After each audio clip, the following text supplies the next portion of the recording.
the conspiracy theory I brought to the table is there a cure for cancer? Okay. Yeah. So I was researching this at 6 a.m. this morning. I just want to let you guys both know. So okay. I have some basic stuff, okay? Hey, it's all good. I have some basic information of what cancer brings to an economy, right? Yeah. The recent stuff is 2020. They don't have 2021 or 2022 stats yet. Yeah. In 2020, 602,000 plus cancer deaths. 602,000. Keep in mind, I think that number could even be higher. Yeah. If they weren't counting a bunch of deaths for COVID. Yeah. I genuinely believe that number's higher, but they were counting a bunch. If you had COVID, it was a COVID death. That's what they were doing, right? Yeah. So I think that number actually is probably higher, maybe closer to 800,000 if I had to guess. Regardless, 602 is insane anyways. That's in 2020, the National Cancer Institute had a budget in 2020 alone. Yeah. $6.4 billion. $6.4 billion budget. So we're really looking into some big money during for the cancer industry. Mm-hmm. The total cost of treatment for cancer in 2020, $208 billion. Whoa. Golly. Yep, in the U.S. only, by the way. This isn't worldwide.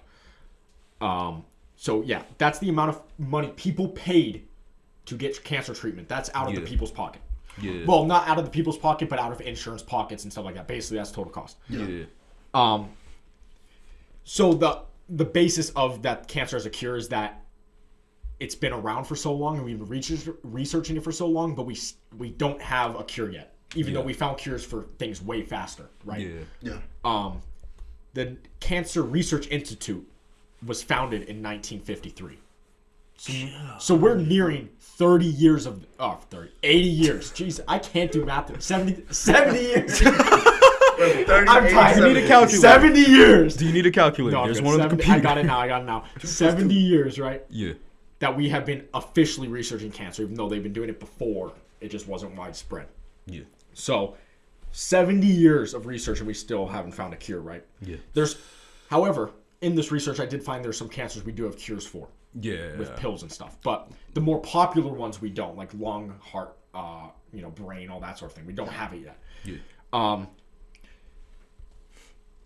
don't want to say my opinion yet, but the reason, let's go over the arguments for why people think that there's a cure for cancer. Like I said, we've been researching it for so long. Mm-hmm. People think there's a cure, and they aren't giving it out because it's extremely profitable, obviously, right? And if we know anything about things, if there's profit in it, like we talked about, it's going to either stay hidden, they're going to push it more, depending on the situation, right? The money rules it. Mm-hmm. So that's why people think there's a cure. Also, there's a deeper part of this that I was looking at, which is they're not only they're hiding the treatment for cancer, but they're actually causing it by putting stuff in the food, in the air, that sort of thing. So there's a way deeper part of this. Like, maybe they don't have a cure, but they might be causing it as well. Yeah. So that's there's a whole cancer theory, and there's way more. As I was researching this, I was like mind blown. I was like, holy hell, there's so many more perspectives than I even thought were even a thing. I didn't even think about some of the things. I'll get to that in a second. The other argument is that everything's corrupt. That kind of goes into one of the points against, which is the United States is one of the only profitable healthcare systems. Yeah. So why is everyone else in the world not giving out a treatment? And the argument that people have to that is everything's corrupt. It's not just America. Everything's corrupt. Yeah. I can understand that, but I also understand that argument against. As I was researching the arguments against, there are some good stuff, okay?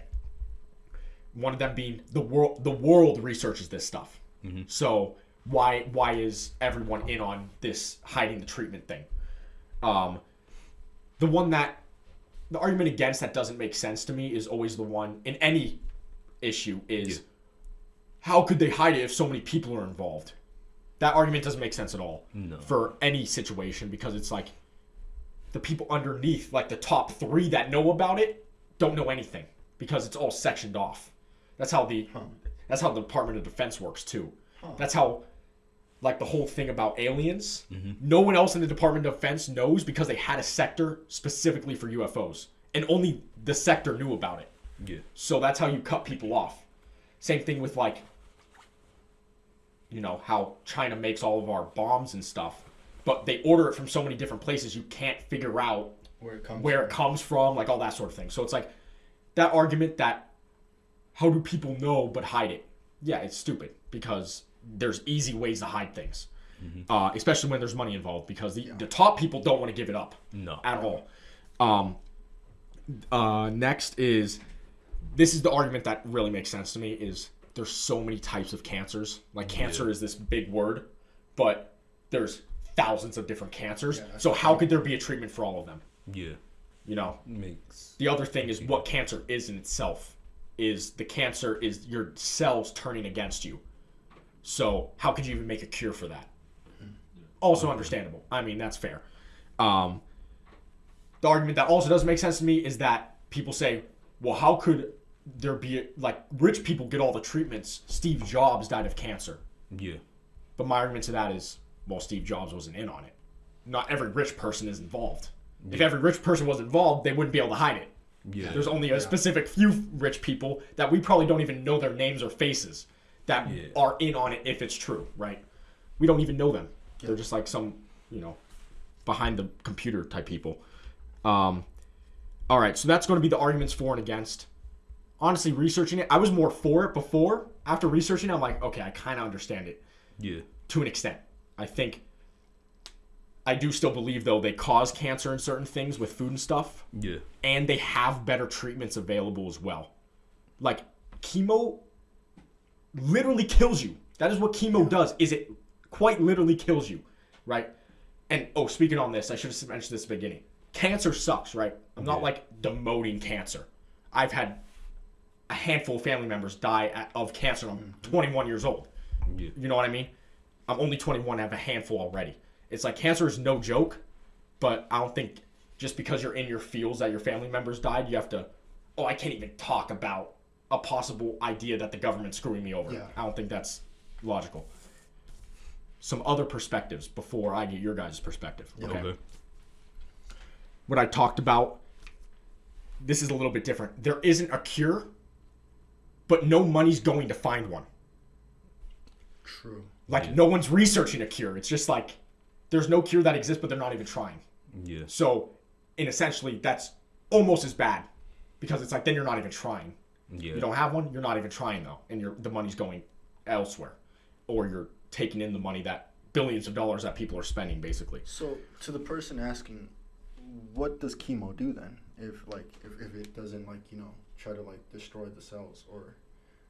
Yeah. Like, so chemo, essentially, for anyone that doesn't know, maybe you haven't looked at it or you don't have someone with cancer, that's insane, in my opinion.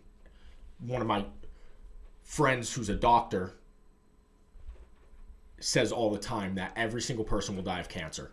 No one will die, unless it's a tragic accident, everyone will die of cancer. If they get to old age, they will die of cancer, which is insane to think about. Yeah.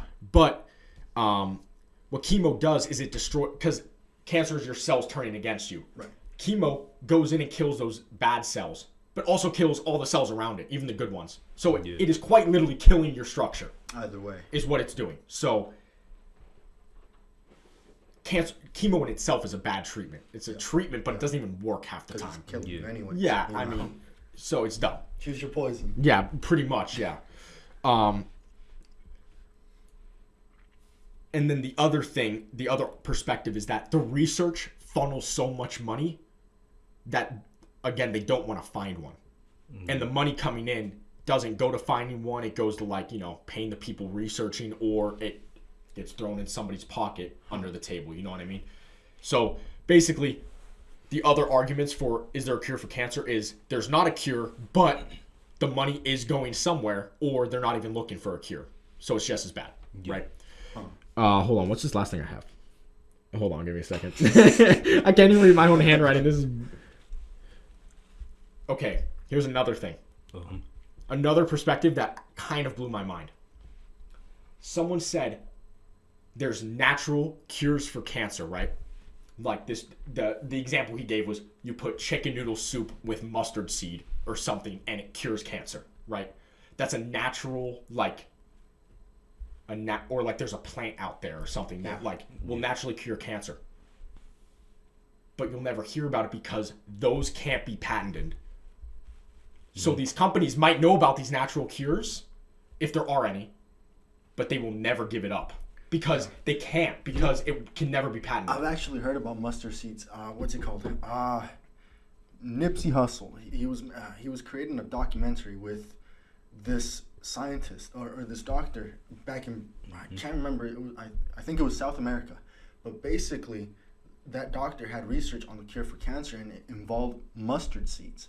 Interesting. And so, like, herbs can you know. That's the thing. Like, there might be natural cures. Yeah. That, like, maybe if it's not a cure for cancer, it slows the process of your cells turning against you. But you'll never hear about it because you can't make money off that. Somehow you can. They die. Yeah, you can, that, right? know. You can make money on that, but so can every other company because you can't patent a plant. You know what I mean? Yeah. Like, let's say there's just a plant sitting in my front yard with it. I could sell it, but any other company could too because I can't do it. So I think that's some pretty interesting arguments for and against it. Yeah. Yeah. I don't know. I just always lean back on the argument that money rules everything. So, I don't know how you can have an argument against it. Like, how could you not say the money is doing something corrupt or against the people? Honestly. I mean... And I guess one of the founders of like modern medicine or opiums was the Rockefellers, and they instituted into colleges about like what's it called, where they basically had a different type of teaching where it involved opiums because when they were doing like surgeries back in the day, they did it just pure, and they didn't have the right equipment, but they introduced anesthesia and it and then opium, and so that's why we have a big drug problem in the United States. It's because of opium use and how literally the hospitals give opium to the patients even for little stuff to cure their pain just for a little bit. Yeah, isn't that really interesting? Yeah, I mean it's even the opium issue is way deeper because it's like it's even for little stuff. Yeah. Like my friend got a wrist surgery or something, or some patchwork here because he got like a huge scar or something, right? It wasn't like super damaging and like you can come back from that no problem. Yeah. They gave him morphine for it. Huh. Like 6 months worth of dosage. It's like, bro, why are you giving out this much to these people when you know it's bad? Because it makes them addicted, and then that brings the hospital profits because they're selling the drug. Yeah. And then, because I think I remember learning this in history class where opium use in China was a big problem, and the government made it legal, and they were the ones trying to control it. And so that's really funny how if it was implemented in the United States that way, where the government has control of those opiums, they can profit off of the medical patients. Yeah. So that's really interesting to me, Yeah. I mean, even so about the drug thing and everything, even in like real dark times when we're like, what's a good example? I don't necessarily want to say the Great Depression because I don't know too much about it during that time. But like, when there's times when the economy's like completely down and stuff, drug dealers are still moving drugs and still making money and stuff. Drugs will still hold up your foundation and economy. Yep. But my main issue with like when it comes to like cures or anything like that, there's at this point I'm kind of feel like there's a cure for almost anything. Like a lot of things we get treated for and stuff like that, and medicine they give you. There's ways to give people that medicine. Like, okay, that might even stop it permanently, right? But all the effectiveness in all like the medicines of that stuff that would have been like maximum effectiveness to help you the most has been so diluted and pushed out of medicine for decades. I think it was Native Americans and stuff. They used a lot of natural resources and stuff when it came to making medicines and stuff. They found stuff that actually worked, and that got like, even if we still have it today, I don't know if we do, that got pushed out. Like a lot, everything we use that is actually like good that would help you almost, it just pushed out because they want to just find something that's temporary that's gonna help you for now. but you got to come back to get it, the rest later to help you out again. Yep. Now I'm not gonna lie. When it comes to like the whole cancer thing, I do feel like there should be a cure, for the most part, just because of time, like you guys said, like the whole time situation. However, it's like even with the really rich people who might even be at the top, even if they are involved in the whole situation of okay, we know there's a cure, but let's keep it in this small knit group, they still might be able to die from it just because, okay, this can be a treatment for it. We know it works like the best, but everybody's body reacts differently to things. Yeah. But it's funny how they call alternative medicine, even though it's been practiced for thousands of years, alternative. Yeah. You know, and they use like now drugs to, you know, decrease the pain if you're feeling it or heal you, which it doesn't make any sense. If the herbs have been here for thousands of years, people have used them to cure sicknesses, how are they all of a sudden just alternative medicine? Yeah. That doesn't make sense to me, honestly. Yeah, I mean, it's, I don't know, the whole medical debate is even a deeper thing because people will be afraid, right? 1 week they look for these superfoods. Yep. 1 week it's a banana, next week it's avocado. But like they're so worried about these little superfoods, and then they don't care what's in that Advil pill they took. No. Look up the ingredients of Advil pill. You can't pronounce 95% of what's in it. Yeah. Like that's the whole thing with in fitness. It's really big, right? Is the whole, if you can't pronounce what's on that pre-workout, do not take it. But it's like if people would just apply that to other things as well. Yeah. I mean, granted, I take ibuprofen and stuff, right? Like. Yeah. It cures headaches, you know. Hey, Yeah, I mean, you know, it's I can it's a still relief like that. I can still admit it's probably bad though. You know what I mean? Yeah. Like it's easy, but it's like there's got to be something wrong with it. You know, it's too good. It's too easy. You know what I mean? Yeah. Even like a small pill like that that's just for headaches and stuff. What's it called? Acetaminophen or something like that? Acetaminophen. Yeah. Yeah. See what? I cannot pronounce That's what Tylenol Golly. is. That's like the medical name for it. There's Yeah. acetaminophen. That's just the name of it. That's do not you even say- what's in it. How do you literally, say that? it's I'm not hard to gonna pronounce. lie. It's hard, but it's the Acetaminophen? main chemical, Acetaminophen. Acetaminophen. Yeah, I think so. I don't even. Oh shit. What? It's 16 letters, I think. Search it up. Yeah. I don't know. I'm not gonna look into that up. But